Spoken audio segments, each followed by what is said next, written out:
What's good, everyone? I got Dr. Stephen Bradley with the. If you guys can see the YouTube video, he's got the porn stash going on. How you doing, Doc? Dr. Darko, I'm good, man. Thanks for having me on the show. It's good to have you on, man. And I see you. I see you doing your thing. I see you. I see I'm you. trying. This is a full circle moment because, like I've said multiple times on my show, the reason I jumped into podcasting was an Instagram post you had over a year ago. And it said why every physician should have a podcast, which I'm like, well, that's crazy. But I dug through the stuff that you're doing, and then that's what launched me into podcasting.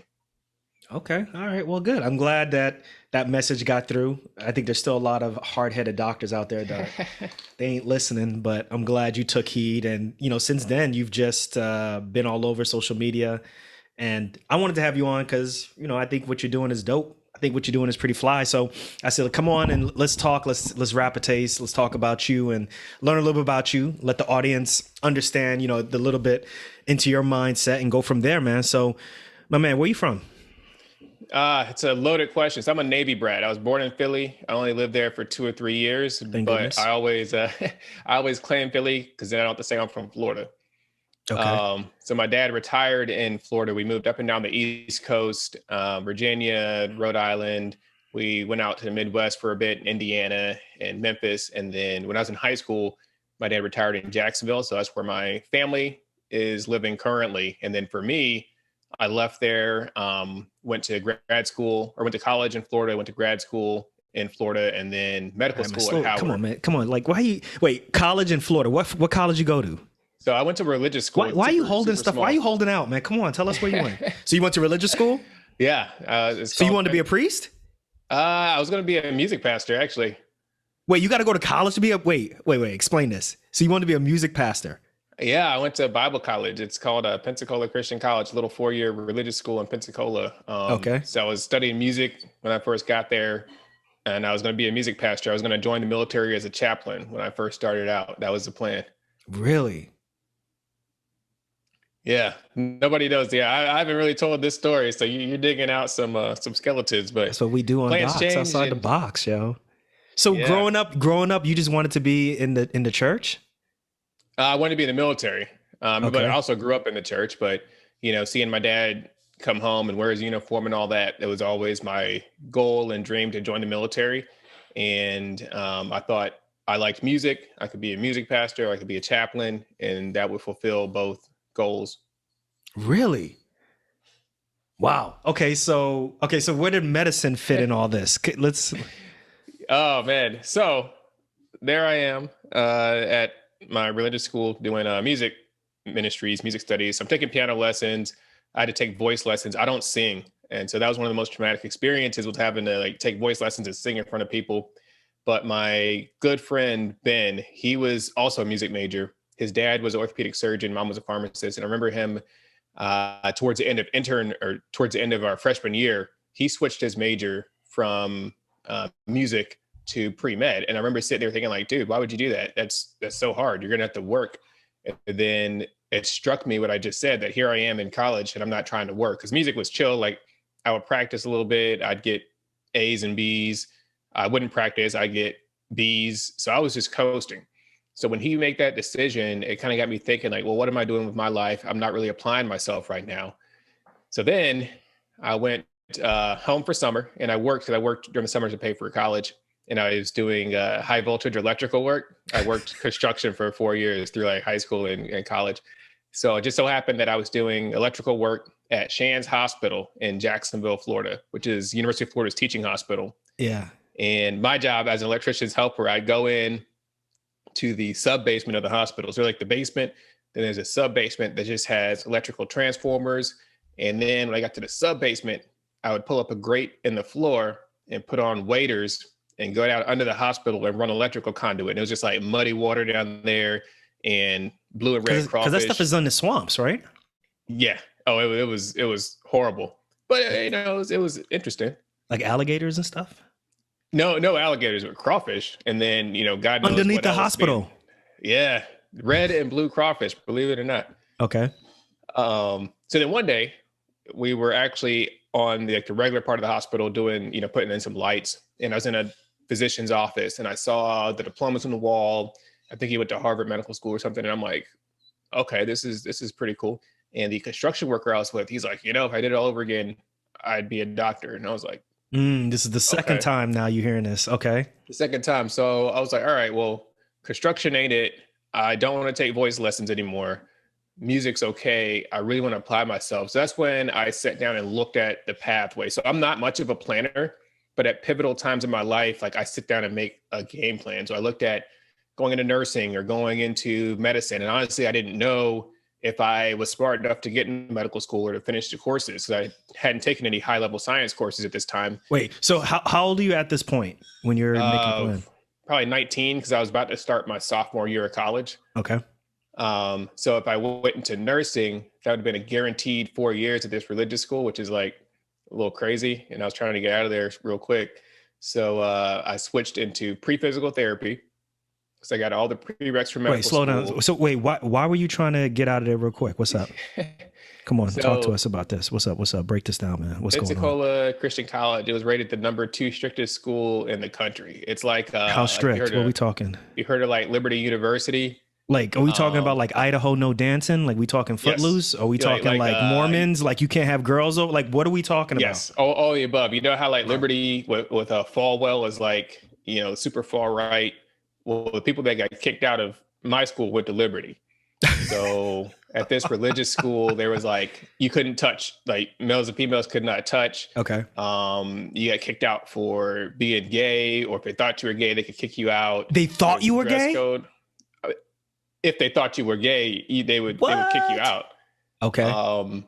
There was a dress code. We had to wear ties before like noon.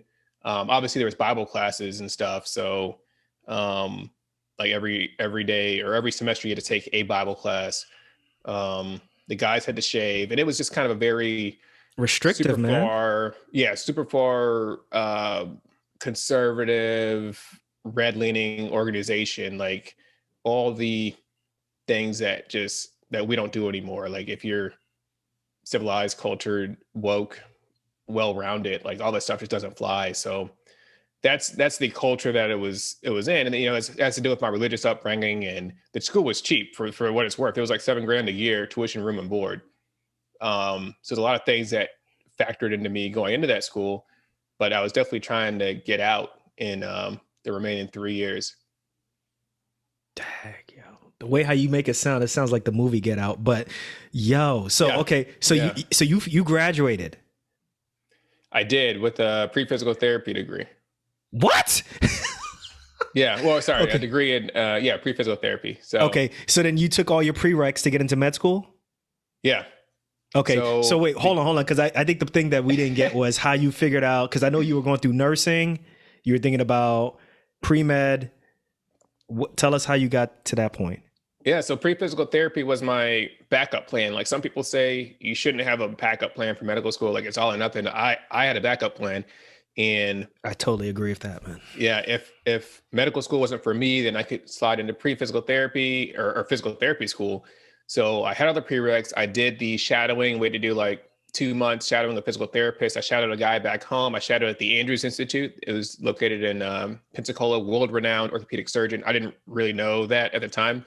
And I got to watch him operate with his fellows. But I realized that physical therapy wasn't for me.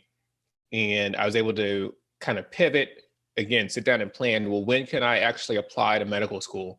Okay, I got to take the MCAT. Well, let me take the GRE first. So my senior year, I took the GRE knowing that I got to do something for a year before I can actually start medical school. Because of, changing majors, I was a little behind. So I took the GRE, applied to a master's program at the University of South Florida. It was in anatomy. So they weren't really calling like the post-bacs. There was a couple post-bacs back then, but there wasn't as many as there are today. What year are we talking now? Because I got the age of you, but what year are we talking about? Yeah, this is 2009. I finished college and then started this master's program. They didn't have post-bacs? They had post-bacs back then, didn't they? Well, maybe I didn't know I didn't know where to look for them. I got you. Okay.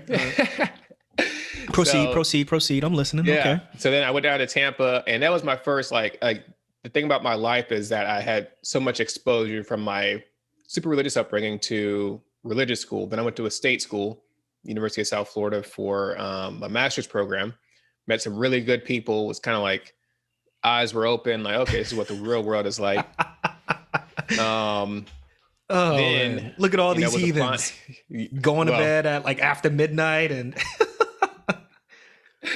so then that I was still working at the time. I was working at Walgreens as an assistant manager to like help pay for grad school, and I didn't have the money to pay for med school applications. I was able to pay for like six applications to the state of Florida, different schools in Florida.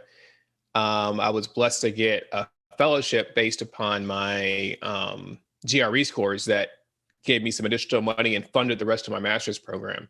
So with that money, I applied to six more schools. On the list were Howard, Meharry, Morehouse, and ended up getting into Howard in DC. Well, I was choosing between Howard and Morehouse, and I really wanted to live in DC. So that's how I made that decision. over Atlanta. Oh man, I'd rather do Atlanta. But anyway, keep going. So you decide to go to Howard. Yeah, best decision of my life because it was like such an incredible 4 years in DC, a family atmosphere. Like spending time at an HBCU was just so formative to how I interact with patients and how I navigate these healthcare spaces. So, like at Howard, you got pictures of the wall of people that look like you, of professors that were there for years and years, and just they teach such like a culturally focused and sensitive style of teaching.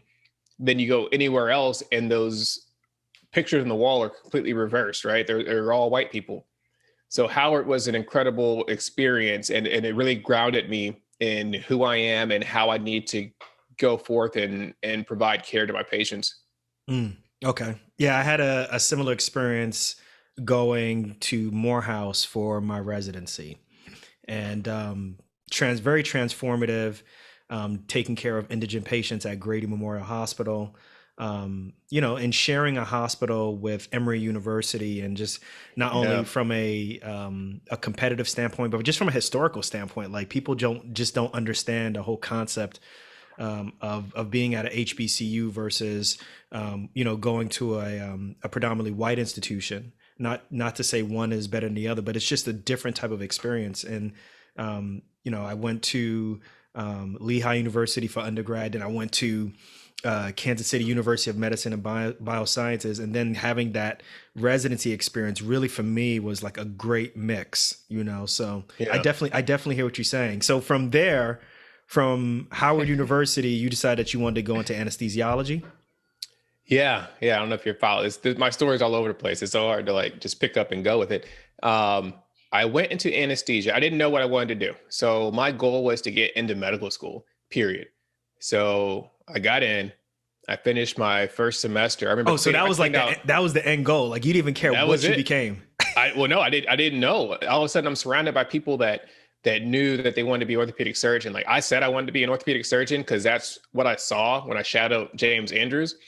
But then I show up and I see all the other ortho people and they know the game and they're like already on the books. And I'm like, whoa, like that's not me. I don't really vibe with that. So I didn't know what I wanted to do. And at the end of my first semester, I actually cleaned out my locker.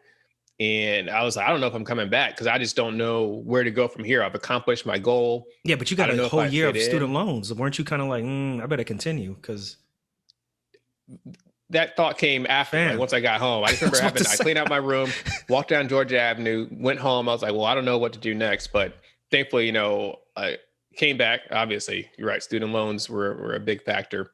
And then I just navigated the process. My next milestone was step one. And I didn't know, I'm still doing this like process of am I smart enough to be here? Do I belong here? Can I pass this board exam? Yo, my So man, I let's waited. unpack that. Let's unpack that for a second, because Yeah. I kind of skipped over it when you were working as not an electrician, but kind of working for the power company, and you started to decide if you wanted to go into medical school. You were saying you didn't know if you were smart enough to do this. So talk to us about this. Like, where did this whole concept of not sure if you can do this, and then how did you get over it and decide to apply to medical school? Yeah. It's just from a background of not having any physicians in my family, grew up with Bill Cosby. I think the first medical professional I interacted with was an oral maxillofacial surgeon in the military. But all I knew was medical school is hard. Doctors are super smart, and it's super hard to get in. And that's kind of my working knowledge. So knowing that I had to take organic chemistry and biology and those words, like, and the culture that this is so hard, I just didn't know. I didn't know if I Mhm. was physically smart enough to get in. So what I did was, I remember taking a leap of faith. Like, I think at some points in your life, like, before you do something that you really don't want to do, you just take a deep breath and just jump right in. So Mhm. took a deep breath, signed up for those science courses, and just jumped in with both feet. And each test that passed, it was hard, but I was making it. I studied with there was a couple of dudes that were pre-med, and they knew the system, and they knew how to be a pre-med student, and I studied with those guys.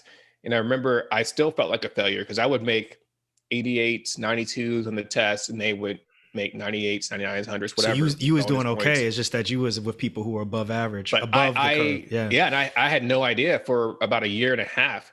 And I'm just feeling like, I'm like, I know I'm doing okay. I'm not stupid, but I can't do what those guys are doing. And then I had a friend, she ended up staying pre-physical therapy.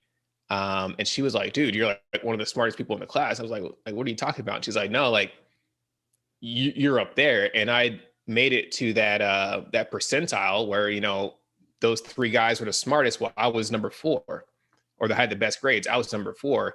And once I sat back and realized, it's like, okay, I belong here. I can do this. I can make it. So far it's working out, and I'm gonna keep going. So you had like a proof of concept and you just kept proving to yourself that you can do this. You can do this while you're moving through the whole process. Absolutely. And I So, knew at the end of college, I had physical therapy school if this wasn't for me, or I could keep going. And I chose to keep going based upon the track record and like you said, proof of concept that I had. I'd done the work, so I kept moving. so tell me, how did you reconcile? Because I mean, if you're going into the military to be a pastor, I mean, it's fair to say you hardcore pro God, hardcore religion, and everything. How did you reconcile that going to medical school, where like there's an explanation for everything, right? Like we can explain how the body works, where it came from, all these different things. Did you ever have any issues going back and forth between, what you perceive and what you believe and what you have faith in versus now this is what I can prove and go from there? Tell me about that. Yeah, no, I haven't had any issues with that. But a lot of my bigger issue and my overall story is that evolution of, this is how I was raised, that there is only one way. There is, you know, all those biblical values that people take from the Bible about whether it's same-sex marriage, all those topics that are super conservative way of looking at it. And then my life, I could see how I was raised this way. And as I was exposed to more and as I learned more, I can look back and see the growth that occurred in me, to where now I look at the Mhm. world a completely different way. And it happened as I went through that religious school, and then looking around at the people and knowing that through religion, they're actually spreading hate and they're discriminating against Black people, right? Like the Southern Baptist Church is incredibly racist. All those things that, although they're talking about God, it's all bad. So what's the deal with that? Went to the state school, went to the HBCU, and found that, just love people, accept people for who they are, and keep moving. And my story is just one of growth, to where now, since I've been through all these different perspectives, HBCU, onto a private university, onto the military, I can incorporate all the things I've experienced into my worldview and move forward. So what's it like at Thanksgiving? Mhm. Because you said this is how you were raised. So I'm assuming your parents raised you this way. So Yeah. what are their thoughts on all this? On the new Dr. Stephen Bradley, yo. We just don't discuss politics around the kitchen table. I got you. I got you. And it's, for me, it's a perspective of looking back. The military takes people and from rough backgrounds, right, and gives them, in some cases, everything. And in return, there is a certain level of allegiance and a certain way of thinking that is kind of indoctrinated in a lot of service members. So that's it is what it is. But yeah, I don't really discuss politics at the kitchen table, Got you. or Got you. religion, or any of those topics. Well, I appreciate you sharing that. It's just, I wanted to get a perspective of like the transitions that you've made, because it's stark contrast between your profession.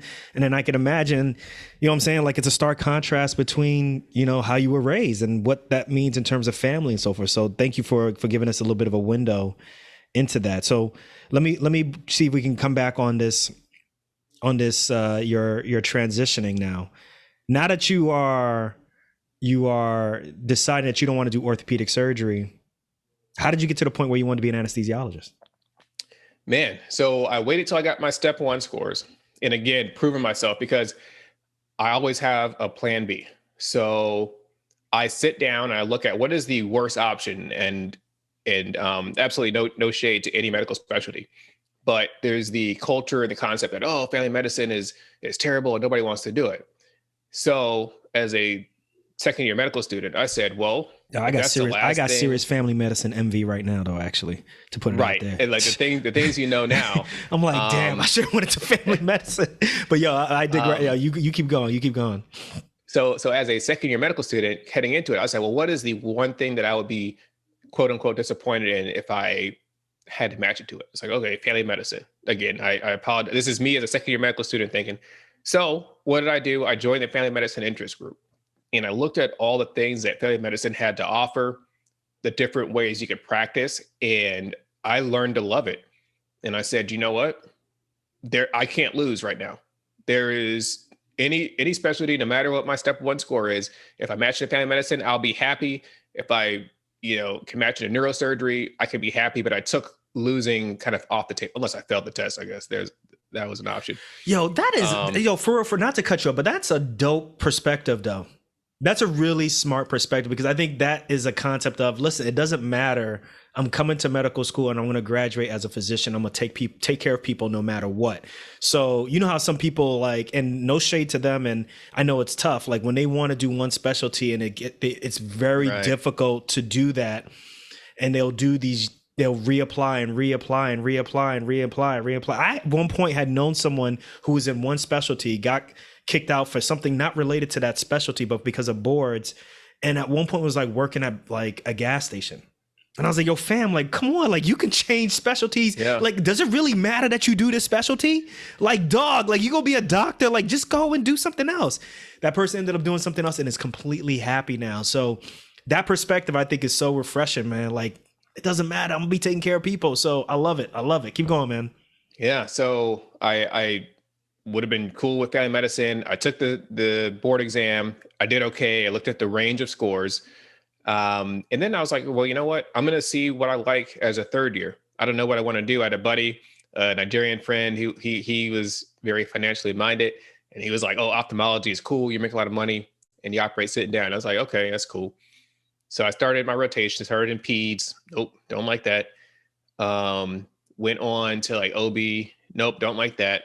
Now my buddy, my Nigerian friend's like, yo, anesthesia is the bomb. Like, make so much money. And I was like, all right, well, that sounds better than ophthalmology. I really like the eyeball. I'll put anesthesia as a plan B, and I'll see what else I like.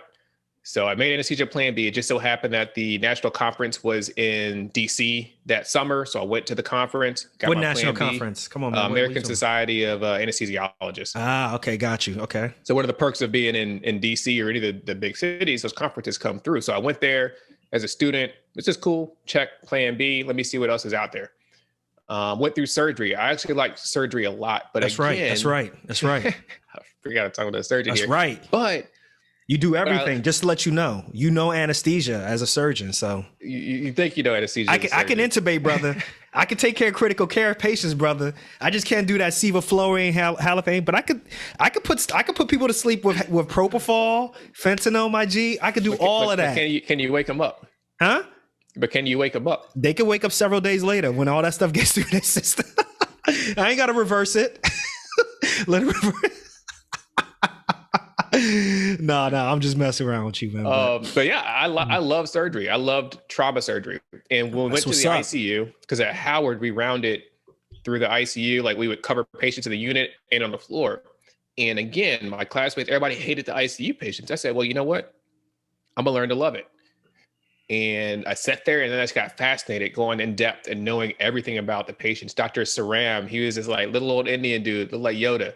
And he always walked around with scrubs and his bushy white taco meat. Mm-hmm. And he'd stand there by the bed and just continuously pimp you on questions. And I remember one day, man, I went through like 6 or 7 questions because I knew everything about this patient and I loved ICU. And I remember one day, Dr. Wendy Green, she's at Emory now. She was on for critical care surgery. I went to the operating room with her. We took out a gallbladder. I'm holding the camera. I said, man, this sucks. Yo, if you got to hold the camera or if you got to retract that camera front, it's not bad. It's horrible. It's horrible. Yeah. But I just couldn't imagine like having to operate to make a living. So I talked to her about it afterwards. And again, like she didn't try to persuade me any way or the other. She said, well, if you like critical care, that's what I told her. I love this surgical ICU. She said, if you like critical care, you can do it through medicine. You can do it through anesthesia. You can do it. I was like, oh, okay, well, anesthesia. Okay. Ding, ding. This is a connection. And from that point on, I had anesthesia as my plan. All right. So you matched critical care. So you matched anesthesia. Where'd you go? I went to the University of Chicago Medical Center. And again, okay. Yeah, I loved it. I went through, so I went to their booth at the first ASA conference. And then at the SNMA conference, I talked to the program director again. Dr. Mike Hernandez was his name, little white dude, skinny white dude. And I remember being at SNMA and you're just a sea of blackness. And then Mike is sitting there at the table drinking a Diet Coke. That was his thing. And I talked to him a little bit about the University of Chicago. And then a third time I met him was the year I was applying to residency at the American Society of Anesthesiologists conference. And I challenge every student, go to these SMA conferences, go to these national societies, because this can really guarantee you a spot. I had good grades and good board scores, but University of Chicago was a reach for me. But the third time I saw Dr. Hernandez, the program director, my applications had been out. And at this ASA conference, I was literally going to every booth and just securing interviews. And I went up to him. I said, hey, yeah, I put my application in. He's like, oh, yeah. Hey, Steve, how's it going? Oh, yeah, we'll take a look at that. And the next day I had my interview. Okay. So you was engaged. You was engaging with these people. Absolutely. You was engaged with them. Okay. All right. So you end up going to Chicago. You like it there. So what's next, my G? So next you go to military. What's up with that? Let's talk about that. Let's uncover that. So I tried to apply to the Health Profession Scholarship. That's the one that pays for 4 years of medical school, and didn't get accepted. I applied late, but the good Lord works in mysterious ways. I applied again. There's another program in residency, a financial assistance program. I always say it's a good program, horrible acronym. Okay. The FAP. So I got into that program, and what that does is it gives you like it's like a $40,000 bonus every year in residency with a $2,000 a month stipend. And wait. So 2,000. So you get $2,000 a month for a total of 40 G's or 2,000. Wait, explain that math again. $2,000 a month. Okay. And then $40,000 bonus each year on top of that. Damn. It's about 65K. On top of what you're already making as a resident. Yes. So you living in Hyde Park at this moment then? Yeah, it was good. You good? Okay. All right. I didn't get introduced to taxes. Okay.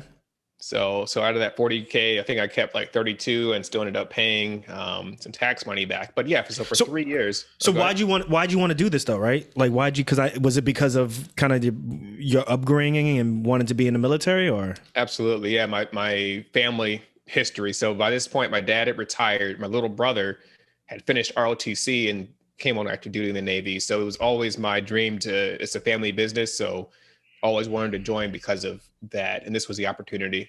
Yeah, but aren't you shook about going to war? Because that's my thing. I'm like, I don't want to go to war, yo. I don't want to do no machine guns. I don't want to do no AR-15s or any of that stuff, yo. Like, what about that? Don't you get nervous about that? I didn't really think about it at the time. Dang, that's brave. Well, that's why we got to give respect to folks in the military, because there's things that you guys run to that stuff. You know, I think the majority of us are scared of that stuff, and that's why we got to give you props for that. I honestly didn't think I would ever go to war or be on a ship or do it. Like I was just like, all right, this is a family thing. Let me do it. So that worked out. So they did not pay for my student loans, right? So I've got 240, 250 in student loans still from Howard, and I'm using public service loan forgiveness to take care of that. So I'm about 5, almost 6 years in. Okay. Okay. So the amount of money that you was making in residency, right? Yeah. The scholarship that you were getting with the military, what were you doing in exchange? Like, what did you have? Did you have to do anything through the year? Did you have to do any additional training during the year? Talk to us about that. Nothing. All I did was collect a check. I think for 2 weeks they would list me as active duty with orders to continue residency. So Okay. it was, my salary was like 120, 125, all things said and done. Damn. Okay. All right. So did you use any of that money to pay off any student loan debt, pay it down at all? No. Yeah. So I had some private loans that I think about 15K in private loans that I paid off with that. I bought a condo in Chicago, and life was easier. I was just living. Okay. All right. So after you finished residency, tell us what happens after that, or what happened after that. Did you do a fellowship at all, or? So once you join the military, right, they own you. So I wanted to do critical care. I emailed them. I asked somebody, can I do critical care? They say no. The Navy doesn't need anesthesia critical care physicians. Basically, okay, so they make the decision. Yeah. Mm-hmm. So I got orders, like a 15-page document that I could barely decipher, and basically says show up in Portsmouth, Virginia, on July 1st. So I finished residency, cut my beautiful locks, went down to my shoulder, shaved my beard, and drove across the country. Started up at this military hospital. Okay. So in that situation, you're practicing as an anesthesiologist. How long is your, I guess, so to speak, what's the commitment that you have to do in exchange for what you received over the 4 years of living nice? So for the 3 years that they paid me, paid me about 60K a year, I owe 4 years on active duty. Okay. What does that mean? What does that mean? Tell us, what does that mean? Active duty. What does that mean? Does that mean like, you going into like you just training, or does that mean like you going overseas to someplace sandy, like you said before? Yeah. So active duty means that the military tells me where to go. So you'll get orders to a facility. So I got 3-year orders to Naval Medical Center, Portsmouth. The Navy has 3 large teaching hospitals. So it's one of the good things that I got put at one of the large hospitals, Naval Medical Center, San Diego, Bethesda, and Portsmouth. And these 3 hospitals have anesthesia residency programs. All the complex cases get sent to this hospital. We have like 3 or 4 neurosurgeons, fellowship trained surgeons. We got some surg-onc. We've got some gyn-onc. So all the specialty care for the Navy goes through one of these 3 hospitals. So it's fortunate that I do get some complexity in the caseload that I take care of, but I have 3-year orders to this facility. As stuff comes up, whether we go to war or the hospital ship goes out, or the government decides to send people to give COVID vaccines, they send out taskers and says, okay, Lieutenant Commander Bradley, they want you to go out for 6 months on the hospital ship for a humanitarian aid mission. And then I go on the hospital ship for 9 months. You've done that? Back. Yeah. That ship is big as hell, yo. It's big. So wait, where'd you go with that ship? Yeah, so I'll start from the beginning. So I showed up at Portsmouth in July of 2018, went for boot camp of sorts for 5 weeks in August, came back. The first tasker I went on was a month down to Guantanamo Bay. So that was in March. I didn't know, man. They're like, it was pretty chill. Like, it's just like a desert island. There's not much to do there. They have a hospital, but I was doing pretty much colonoscopies and EGDs maybe twice a week. Okay. We do 2 or 3 colonoscopies, 2 or 3 EGDs. There's a general surgeon there, and OB/GYN, an anesthesiologist, a CRNA, an emergency medicine doc, and a couple of family medicine folks. And pretty low volume. There's about 3,000 people on the island that we take care of, between maybe 1,000 active duty and like 2,000 contractors of other sorts. So I was there for like March through April. I come back to Portsmouth in April, and about 2 weeks later, I get told that, okay, the hospital ship's going out. They're going out in June. So I had about a month and a half heads up, and I was the department head of anesthesias. That's one thing the military will like give you always random leadership roles that you may or may not want or be qualified for, but sure.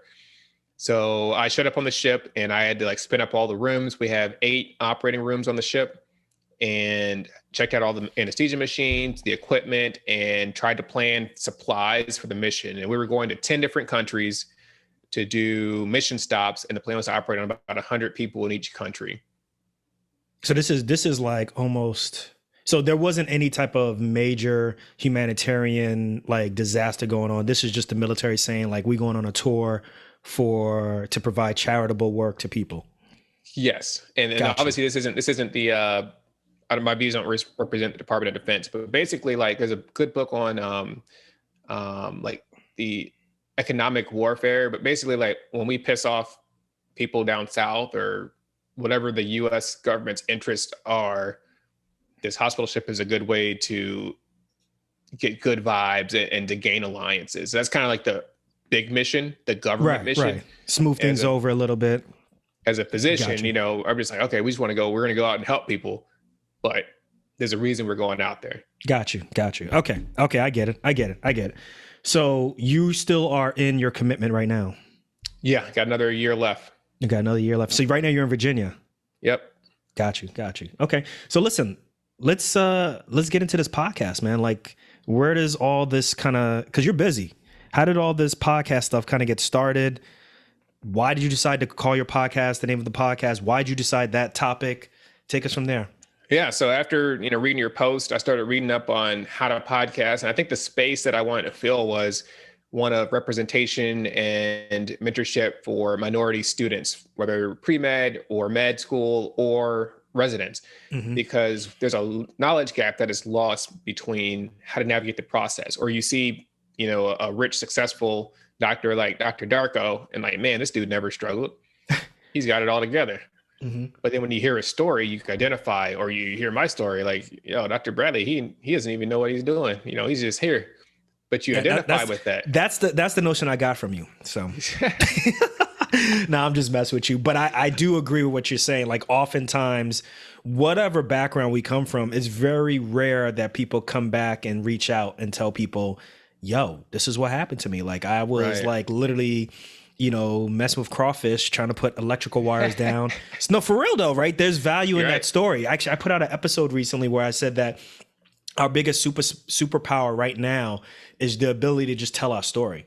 You know what I'm saying? Like the ability to tell people like, yo, like for me, I took the bus from Irvington, New Jersey to Newark, New Jersey, just to go to a better high school. But I remember I remember like where I would pass along that path, there was this medical school that I always wanted to go to. And, I never ended up going to that school. But like that trip, like that bus ride, I would always look at that school, and I would never tell anybody else that I wanted to be a doctor in high school.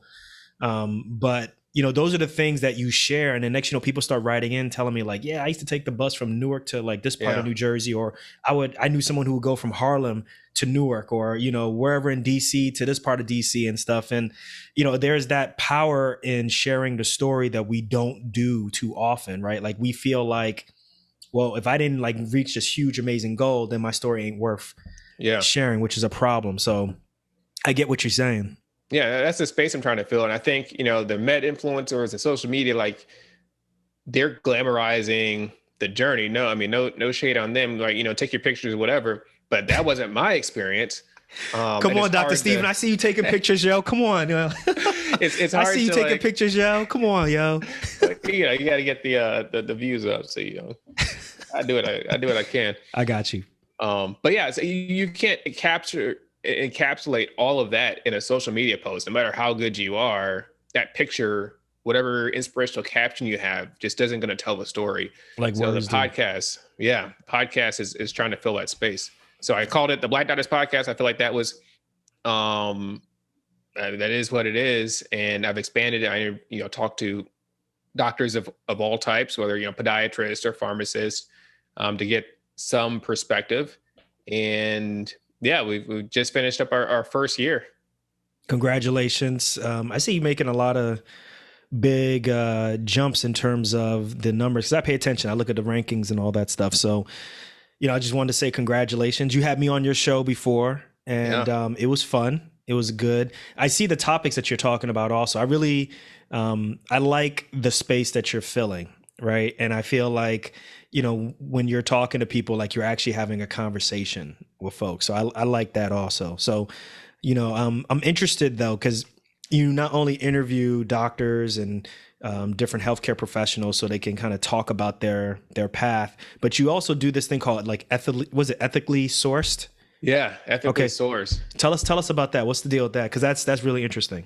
Yeah, so I think with all my past, all that kind of came to a head in residency when I did a fellowship in clinical medical ethics.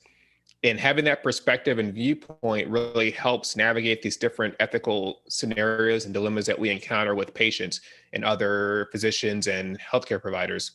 Being able to know that, this parent is this patient's mom is super conservative and anti-abortion, and therefore, even though the patient is unconscious and intubated and all this problems with the baby, we can't we have to treat the patient first. So when it came to this ethics fellowship, having that background really helped me navigate these different scenarios. And I really want to help other people and give them the tools to make these decisions and look at health equity and how that factors into the decisions we make and how we treat our patients. So every Thursday, I do a quick episode of Ethically Sourced, where I'm talking about how to make ethical decisions or how to navigate end of life care or informed consent. Or there's so much content that other people are putting out. Like Dr. Italo Brown does some fantastic articles, and I'll just read or summarize something that's about health equity and just kind of do a quick literature or journal club for other people to listen to and learn from. So let's talk about some ethics then, because I think this is apropos. So me, I'm always kind of thinking about things that are going on in pop culture and how it relates to medicine. Yeah. So let's jump into this. Let me see if you've been paying attention to Naomi Osaka. Yeah. So I've been like mad fascinated, and jump in anytime you want to, chime in anytime you want to. But I think it's really interesting. Like so according to this, I'm looking at her stuff right now. She is the highest paid female athlete in the world. Right. And I didn't know this. So for the past like 20 years, the highest paid female athlete has been from tennis. So for a significant amount of time, it was Maria Sharapova, and then it became Serena Williams only for like 4 or 5 years. And then Naomi Osaka obviously has been taken over. And then throw on top of that how much money she's been winning from the prize money. The fact that I think she's number 2 or number 1 ranked. But she straight up said that since she won the U.S. Open and she beat Serena Williams and she got booed, that kind of sent her down this tailspin of depression. And she's been struggling with that. And it culminated where she told the French Open that, look, like, I don't want to do press. I feel like press is a struggle for me. And I feel like there's a lot of questions and a lot of angles that they take that makes me doubt myself. And I'm just not here for it. Right. And I think she showed the time that when I think back in 95, when either Serena or Venus was being interviewed on nightly news or something like that. And one of the journalists were asking her a question. And at the time she was only 14 years old, but they were asking like, why do you have so much confidence? And at the time you could see like, yo, sister has straight confidence. And he was asking like, why do you have so much confidence? Why do you think you can do this? And then the father, her father, Richard Williams, came in and was like, yo, why are you asking these type of questions? Like she's like a 20 something year old, like she's 14. She has dreams that are through the roof. Like, why are you trying to shatter them? And she showed that. Naomi Osaka showed that and said, like, that's kind of how I feel. Like, I feel like we got these dreams. And then there's someone who, although I have great relationships with people in the press, some of these questions feel like they're kind of pulling you down from the clouds and stuff. So what are your thoughts on this, man? Yeah, so many thoughts. First, protect your mental health at all costs. You got to protect your mental health, and that's your responsibility. If you're a minor, then that's your guardian's responsibility. But that's your responsibility to realize that I need to disengage from this. We can make any decision that we want to make these days. There are repercussions and things that come from that. So just like, physicians, we sign contracts, or residents, you sign contracts, you're under some sort of obligation to your residency program, to your job, whoever the case is. So there is some contracting that I don't know what her contracts say, We saw this with Marshawn Lynch, other athletes. Oh, And it comes down to, I mean, it comes down to like you gotta, what do you call it? Like you have to do press. yeah, And look, this is not one sided at all because I definitely see what. Let me just add more context and I'll let you go.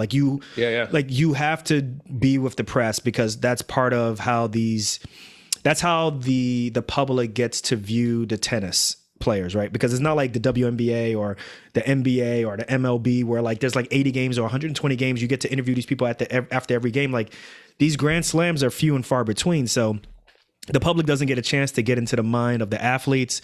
And then also at the same time, the more public these athletes are, the more eyes are watching, which relates to higher prize money and all these different things. Right. So there's definitely an obligation. She's not the first person this has happened to. Actually, last year, one of my favorite players, Jokic, he refused to talk to one of the Grand Slams and he got fined like 20 G's a day. It was crazy. So, but my bad. Go ahead, man. Yeah, no, and there are obviously repercussions, and sometimes you got to pay the money or excuse yourself from that situation, which is what she did, and I have utmost respect for that because a lot of times, we want to stay in that toxic scenario and go back and forth, and not saying that it's wrong if you have that space, right? Because Marshawn Lynch, when they made him do the interviews, they were fining him, and he would sit there and say, "I'm just here so I don't get fined." Not everybody can sit there and do what he did and subject himself to more media scrutiny and more if you're already dealing with mental health issues, and that's probably not the route for you. So I commend her for prioritizing her mental health above everything else and realize that, know what your contract says, know what the repercussions are for you to do whatever course of action you want to take, accept that and proceed. Yeah, it makes it a lot easier when you're making 50 mil a year, yo, in endorsement money, You're like, yo, fine me, tax me, just make sure you send it to a charitable organization that's with mental health. Boom, Yeah. That was a power move right there. I didn't think I wonder if she thought she was making a power move or it was just like, look, like, I just don't got to do this, right? And why do we have to do this? I was thinking like, in residency, there's a certain way that we train residents, whatever specialty it may be. Obviously, some are more malignant than the others, right? Like I'm raising my hand because I know about that and stuff. But, I liken it to either a young attending who always has to take weekend call because, either his group or his practice or hers practice or hospital refuses to get coverage for this person or, just the way how things could be in residency. And that one person who just says, yeah, I don't have to take this. I don't want to take this. And this is what I'm going to do. I sent a message to you. Go ahead. I'm going to find this message. I'm going to read this message to you from someone who listens to Docs Outside the Box. I know my man for a long time, but I'm going to read it to you. You go on. I'm going to see if I can find that. Give me a second. No, I love that because when it comes to, like you said, contracting, if you're a junior physician stuck in that position, you have to sit down and look at what do you value? Do you value the income, or maybe there's some student loan repayment that's tied into this current contract? Do you value that over spending more time with your family on weekends or the general principle of being overworked? And it's not by any stretch of the imagination an easy decision to make, but you've got to come down and look at your values and make sure you're doing what's right for you. What's interesting too, before I talk about what my man put out there is like, I'm interested to find out, like, what are you doing? Like, I don't know what to do with this situation because the way in which we train residents it has to change. But also at the same time, if you don't change how attendings work, then what's the point? So for example, like not overworking residents. I guess to me, a part of me is I see the point of not overworking residents, right? Because you put resident hours and so forth, but you're preparing them for a lifestyle where there is no resident hour or there is no hours for attendings, right? Yeah. So what's the point? Right now, I know that's going to piss off some people, but I'm just kind of like, I'm not saying it to be like, there's no point. So you shouldn't put residency hours in place. I'm just saying like, you are limiting how long they train, but then when you put them in the open to practice on their own, ain't nobody keeping track of hours. Yeah, that happened to me Sunday. I did a 24 on Sunday, and we started up at 7:00 and we went nonstop until 2 a.m. was when I laid down. And I was with residents. We kind of got tied into some like kind of a BS situation right at midnight. And it was kind of like where we ended up transporting the patient to a scanner and all this stuff, kind of stuff that an anesthesiologist shouldn't be doing. But I was there with my residents, and I was like, this is clearly. I'm shocked that you went down. I'm shocked you went down because I've been given, because you talk about anesthesia, and I've been given, here's the medication, here's the propofol, here's the fentanyl, and here's the Neo. You can push this while they're in a CT scanner, but I'm not going to cut. You go ahead. You do you. Yo. I'm not scarred or anything like that. You do you, yo. We were supposed to be doing a sedation case, and then that got canceled. So now the patient just needed to go to a scan and then up to the ward. At midnight? So of course. Yeah, there's some urgent stuff tied in there. All of a sudden, the general surgery team and the OB team just bounced. It's just me and my resident standing there. I'm like, okay, we're holding the bag, right? The PACU nurse had volunteered to bring this patient down to help us transport, right? So do we leave her? No, she's already doing above me. Right. I look at my resident, and the OB attending looked at me. Gyn-onc attending. He looked at me. He was kind of like, sorry, man. I'm like, somebody's got to stay. And technically, we did an anesthetic. We transported the patient. We need to get this patient to the wards. We still own this patient. So our duty is, unfortunately, to stand here and waste our time for an hour doing stuff that really somebody, transport should be doing. But I hope that resonated with the resident that stood there the whole time with me. Like, I'm here doing it with you. And I remember my attendings would have left me with the patient. Like, your resident, you just stay here. You waste your time because your time's less valuable than mine. I think that's the message that sends. So what I did as an attending, I stayed there with my resident to kind of model that behavior that we're professionals. We're going to do the right thing for this patient. Yeah. Sometimes I get questions from people who say, these are pre-meds or med students who are cognizant of the duty hours. And they have asked me, so what happens when like it's 6 o'clock in the morning or, even 5 o'clock in the morning and, you've either done a 12-hour shift, like a night shift, or you've done a 24-hour shift. Either way, you done at 8 o'clock, but someone needs emergent surgery. And I said, it's not like, like 8 o'clock comes and like I tag the person and say, you're it. Like, here, you put this bowel together or you close it up. It's just like, that once a certain time comes, they can't hurt you anymore. You know what I'm saying? And I think that's the best way to look at it. At least from my perspective, is it's shift work, but it's not itinerant work, right? And I think that it lends more to like having a lifestyle that you want to have and so forth. I just think that, there's certain things that we go through as doctors or certain things that we go through as residents that, we shouldn't have to put up with. And I think that with Naomi Osaka, obviously she's younger. I just think, like the youth for the most part, they say things and I respect it because they just say like, why the hell we got to put up with this? Right. And I love it. Right. Whereas us, or you're still young, so you probably like, why the hell we got to put up with this BS? But for me, it's kind of like, well, it's dogma and this is the way how it goes and stuff. But I don't know, man. So I put it out there on Twitter, or not on Twitter. I put it on Instagram.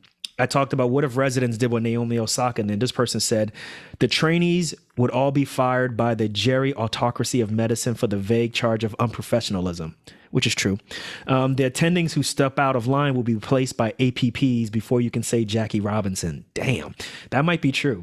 The quote unquote surviving attendings would find they have no bump in salary despite being the only physicians around, but somehow have acquired all the liability for the APPs. Damn, what say you, Dr. Bradley? I think it's facts. Professionalism. I did a podcast episode on that because it is a term that gets wielded as a sword by those in positions of power. There's some organizations and residencies and facilities that are starting to wake up and open their eyes and provide a better environment. But a lot of programs would be ass out if their residents stood up. Yeah, and just say, yeah, we ain't trying to hear all this. Or even attendings, if they went to their hospitals and said like, yeah, we're not doing this, man. Like, why do I have to do this? Like, I've seen places where hospitalists, get to the hospital at 7 o'clock and their shift starts at 7 o'clock. But because from 7 o'clock to 8 o'clock, they're getting sign out, the hospital decides not to pay them. Well, not to let their shift start technically till 8 o'clock, or at least start paying them till 8 o'clock. Yeah. So I'm like, no part of clinical work is done during sign out. I don't get this at all. But the stuff like that, like a lot of docs, they won't push back. They be like, yo, that's just the way how it is. which is Yeah. which is unfortunate. So I don't know. We could talk about this later and go down the path, but it's just crazy, man. So now that you got this podcast and you can have these type of conversations with people, like what's inspiring you right now? What are you inspired by? Man, so many times, I'm sure you probably feel this way, like you get a schedule for a podcast interview and then you have to wake up or whatever, or stop your day. You're like, oh man, but then I start talking to these people and the stories that they tell me, the things that they're doing just honestly gives me an energy boost and like, holy crap, you are amazing. I'm so glad I had the privilege to speak with you, and things they've said have inspired me to do better and to look more introspectively and just be a better clinician, better person, think outside the box, as your podcast does. It's probably helped me more than a lot of the listeners. And then, as you know, when I edit, I hear everything a second time. I'm like, yo, Right. that was a good interview. My man, just for the record, I just got to tell you real quick though, if you haven't shared your story about you going underneath the hospital Shands, and have you shared that on your episode, on your show yet? I haven't. Oh man, you need to talk about that, because this story by far is one of the most fascinating stories I've ever heard of someone's arc from like pre-med, not even pre-med, arc from like messing with electrical wires that we normally see in the ED, with these electrical burns and stuff, to you are now a practicing anesthesiologist. That is dope. You need to talk about that on your show. You need to interview yourself on the show. And that's your superpower, my man. Like, I get that you interviewing other people and their stories are fascinating, but your story is just as fascinating as theirs is, if not more. Yeah, well, one of these days. And like when I first launched, I mean, imposter syndrome gets thrown around a lot, right? But for me, it's kind of a cop out because it's easy to talk to somebody else and not share. So if nobody likes this episode, well, they didn't like my guest. It's not that they didn't like me. So that's kind of been something that I've seen improve in myself over the last year, that I'm more comfortable talking and realizing that everything ain't for everybody. If they vibe with it, that's cool. And I've been sharing little bits and pieces of myself, but you're right. One of these days, where's the melodica at? Where that melodica at? Pull it out. Okay. Look at him. This old thing. Go get that. So you busted that out on the last episode that I had you on. What's that? What was like in January when we recorded? Yeah. I mean, this guy here. So I haven't been doing too many videos with it because my fiance, she hates it. So all right, she ain't here though. Go ahead and play that. Go ahead and play that. Play Computer Love for us.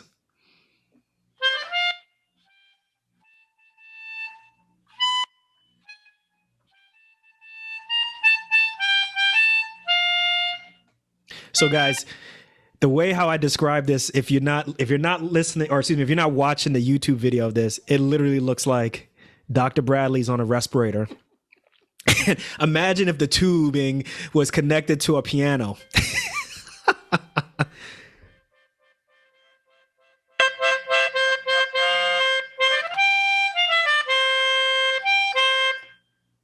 That's dope, man. That's dope. So I've been guitar. She likes the guitar better. So I've been doing some more guitar videos and posting those on Instagram and whatnot. So it's interesting because I feel like I see what's going on with you. And you could tell me if I'm wrong or not, but to me, it seems like you're being inspired by things that are not in medicine, so to speak. Right? Yes. And I'm seeing that as what you see outside of medicine is inspiring you to do more, because that's what's going on with me. If I'm wrong, you tell me, call me out. I'm like, yo, like you way off base. So yeah. So that's what happened to me. And that's kind of what helped me to start the podcast, was it's just like, I'm not inspired by what I'm seeing right now. I'm not. And there's something else that I want to do. And I found myself inspired by what I saw on YouTube, what I saw in other people who weren't in medicine. And I was like, wow, like that's when I really started to kind of really think about myself more than just a doctor, right? It was kind of like I spent my entire life thinking that being a doctor was it, right? Which I think is toxic in and of itself, right? Because when you look back and you look at the scorched earth of not talking to family or missing this or missing that just to justify being a doctor, however worth it the sacrifice is, it's kind of like, yeah, like, is it really worth it? You know what I'm saying? So a lot of times I find myself inspired by people who are doing things outside of medicine, mainly because you see them maximizing everything that they can do. And for me, like on Absolutely. episode 214, I want to talk about this. On episode 214, I don't know if you listened to it or not, but it was this guy named Hella Sidibe, excuse me. Let me use my Ghanaian accent. Hella Sidibe. He is from Mali, West Africa. My man is a former pro, like Major League Soccer player, right here in the United States. And he has been running. By the time he was on my show, he was running for over 1,300 days straight. So he's a streak runner, right? Which is super hard. Like every day you are running, right? And for him, it's like 7 miles or more. He was putting it on YouTube. He got an opportunity to get invited to YouTube Studios, which is a really big deal. Got a chance to just been vlogging his daily grind of running. And I think what I found really interesting from him was there's a point in his life or a point in this arc where he just realized that he had a regular job, and then he was also doing this on the side, and then he was coaching people. And then he started realizing that working at his job really was holding him back from what he really wanted to do, which was to run, more consistently and to coach people. Yeah. And he eventually took the jump and left his job and has been coaching people. And the reason I bring it up is like most recently, like a couple of days ago, he completed this. I don't know if you heard, but he completed this run. He ran from Los Angeles to New York City. It was supposed to be 100 days, right? Literally running every day, about 14 hours a day to run from from Los Angeles to New York City. He just finished it recently. He did it in 84 days though. He's the first African-American guy, first black male to do it. And there's only been 300 people who've ever done it. Probably not in that time. Yeah, I don't know. Like, who knows, but like not even from it's just amazing. Like, I just find that to be really super amazing. I wanted to give him props for that on the show, but that is stuff that I'm talking about. It's just like, man, like we really could do more than what we push ourselves. If we pushed ourselves, how much more we could really accomplish, man. And I want to tie this into the other brother you had on talking about minimalism. Yeah, man. Because like when you Ronald Banks, man, when you start to embrace aspects of minimalism, it doesn't mean get rid of all your stuff, but it says what brings me joy. Yeah, running brings him joy. Music, I like art, but when you start getting rid of like, okay, I need a supercar, maybe that's what brings you joy, But if you limit the things that you truly desire, Steven, you have so much energy. Don't talk about a Tesla. I want that Tesla, yo. Come on. You want a Tesla. Come on, Steven, you want a Tesla. Works. Come on. It works. And maybe, sure, but that's not like the priority. Mm-hmm. And like when you prioritize things, it gives you so much time to really do things that you enjoy. And it's not all about money or, it's family time. It's music, it's Teslas. It's running. And that's those concepts are so crucial and can really improve your quality of life. Yeah, man. So what's, the music, I know you reached out to me when you saw Ronald Banks because you're practicing minimalism on your own right now, right? Aspects of it. Yeah. Yeah. So what about eating? Are you embracing that or is it more just kind of like getting rid of everything that you don't need? It's just prioritizing the assets so the only things that I really put money into or some musical instruments. That's something that I do physically as well as mentally, trying to learn, like watching YouTube videos to learn how to produce and how to edit. That ties into the podcast. And I like music and art. That's pretty much it. So in terms of wanting to upgrade cars or being comfortable with the 2011 Volvo that I have that's paid off, that's cool. I don't buy clothes. How many miles? Plenty of clothes. How many miles? Just hit 100. Just hit 110. You haven't been driving that then, because it's been 10 years. You only got 110. I bought it with 50. Okay. All right. So you put 60 on it. Okay. All right. So you're perfectly capable. You're perfectly fine with that. So okay, I got you. Whether, and then my fiance and I talking about, do we want a mansion or are we fine with the condo? Because we're, what lifestyle do we want to live? Do we want a traditional doctor's lifestyle that you buy a $600,000 house and all airstrip? Do we really want that? Get an airstrip, got a bowling alley, you know what I'm saying? And then next you working every day and you wondering, damn, like if I was to lose my job, like, cause you ever notice some people, if they were to lose their job, cause I've seen neurosurgeons do that and I've seen, definitely dual physician households do that where like you said, the house, 600,000 is at the low end. but they got this crazy house, but then realizing that literally every check they make is going to pay for the mortgage. Yo, that's crazy. I can't do that. That's cool. If that's you, that's cool. But it's just not me. Like I never worn Gucci, so maybe it's super comfortable. But cotton works for me. And I've got plenty of clothes, so I just try to like minimize the outflow and just do things for me, things that I enjoy, my fiance enjoys, and call it a day. Steven, let me get into your pocket show. When are you paying off that debt? Come on. Public service. So okay. So you're gonna ride this to 10 years total. I'm gonna ride it till 10 years. The deal got sweeter because I haven't had to pay on it in a year.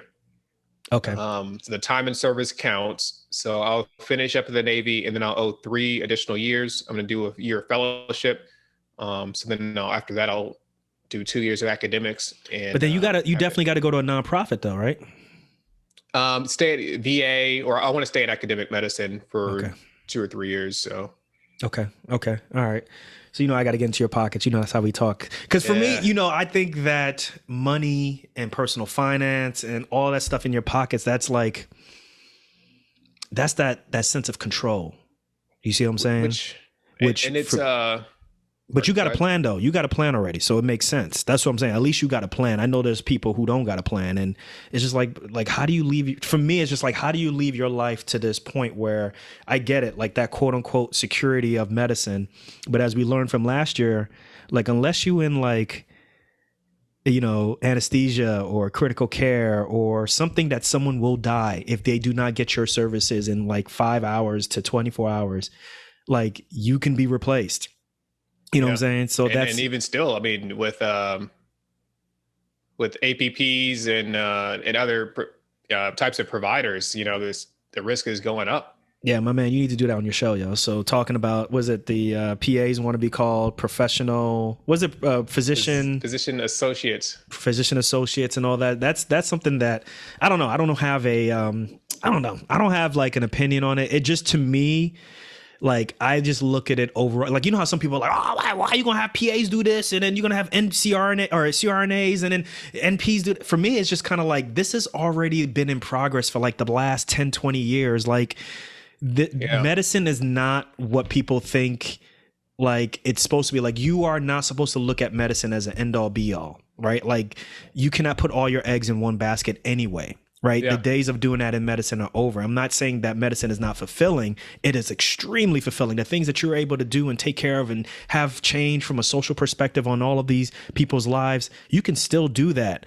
But I think the days of just saying that all I do is take care of one person at the same time, or, all I do is I'm just a lowly physician. I think those days are going to be falling by the wayside. You got to do something else, or consider your practice in a different way. My bad. It's gonna have to change. And even, I mean, we got some of the CRNAs want to be called like nurse anesthesiologists, and with money driving things, when you can have somebody do a lot for a lot less, like the finances have the writing on the wall. Yo, I think it could happen in surgery too, yo. I think it happened to, particularly like in elective surgeries. Like I know this is like 100 years down the road, but like think about it. Like if you can have the technology to be at one corner of the room and operate on someone through robotic surgery, what do you mean? Like you couldn't do that even from a third world country, right? Let's say like there's third world countries that can't afford to have surgeons, right?